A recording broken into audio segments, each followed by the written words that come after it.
the people of the corn. That is what they called themselves. That is how we have grown used to thinking of them. Peaceful farmers whose lives revolved around the three sisters: corn, beans, and squash. A civilization built on the harvest. Philosophers whose eyes were turned toward the stars. This is them, too, the people of blood, the people of the claw, warriors and hunters. We got so caught up in their calendars and their corn that we forgot the most important thing. We forgot the jungle. And the jungle is not a field. You do not sow in the jungle. In the jungle, you hunt. We thought hunting was merely a supplement to their diet, a scrap of meat to go with the tortilla. But that is yet another grand illusion. We sought the key to their power in the fields, but it was hidden in the forest. Because for the Maya, hunting was not sustenance, it was power. In part 1, we learned that the Maya were not a single empire. They were hundreds of warring city-states. And now the main question arises: upon what did the power of the king, the Ajaw, rest in each of these cities? Not just on the promise of rain, not just on knowledge of the calendar. The king's power rested on this, on his ability to kill. He had to be more than just a high priest. He had to be the master hunter. Today we plunge into the world of the sacred hunt. We will see that, for the Maya, there was no distinction between hunting a deer, waging war on a rival city, or a sacrifice atop a pyramid. It was all one and the same, a grand, bloody ritual of sustaining the cosmos. Let's be clear from the start. There was the daily catch. That was the business of 90% of the people. Common farmers, snaring oscillated turkeys, catching armadillos, fishing in the rivers. That was food. That was survival. But then there was the hunt, the sacred royal hunt. This was a theatrical spectacle. It involved hundreds of beaters. It was a privilege reserved for the elite, and its purpose was entirely different. They were not hunting for rabbits. They were hunting symbols. And there were two primary symbols, two sacred beasts that defined it all. The first is the jaguar, the embodiment of the night, the underworld, and untamed power. The second, strangely enough, is the deer, the embodiment of sacrifice, nobility, and the enemy warrior.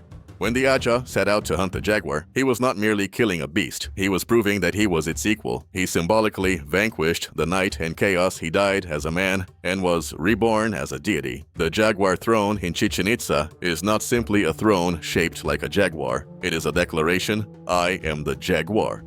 But the jaguar could not be slain lightly. The hunt was intensely ritualized. The king often faced him one-on-one, armed with nothing but a spear. This was no hunt, it was a duel. And if the king returned victorious bearing the pelt of the Balaam, his divine status was indisputable. He had proven he could control the universe's most powerful forces. If the jaguar was the symbol of divine power, the deer was the symbol of the enemy. In Maya glyphs, the concepts of taking a captive and trapping a deer were often linked. The deer was a metaphor for the enemy warrior, stalked, cornered, and captured. The great royal deer hunt was in essence a rehearsal for war. Hundreds of warriors served as beaters. They were honing their tactics, their coordination, their tracking skills, and the king, delivering the ritual strike to the deer, was symbolically striking the very heart of the enemy.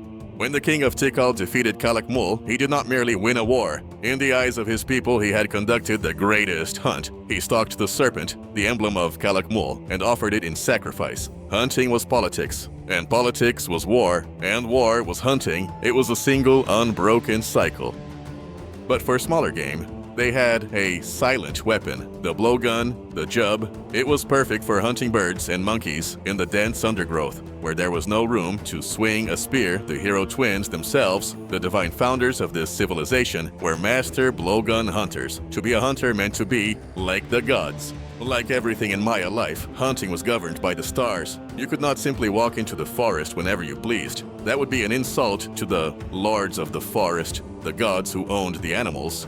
Priest astronomers calculated auspicious and inauspicious days for the hunt. The Dresden Codex contains entire almanacs dedicated to this. They reveal when the gods would be favorable and when the hunter himself might become the prey. Before every royal hunt, the king and priests fasted, performed bloodletting rituals, and burned incense to ask permission from the gods of the jungle. Sometimes the hunt was not for what lived in the forest, but for what lurked beneath it, caves. To the Maya, these were not merely caverns, they were portals, gateways to Xibalba, the realm of the dead, and they believed that there, in the darkness, life existed too. In deep, pristine caves, archaeologists find animal bones, deer, jaguars, carried down and left as offerings. This was the darkest and most sacred form of the hunt. A sacrificial hunt intended not for men but for the gods of death. They were feeding the underworld so that it would not devour their own. We began with the illusion of the peaceful farmer,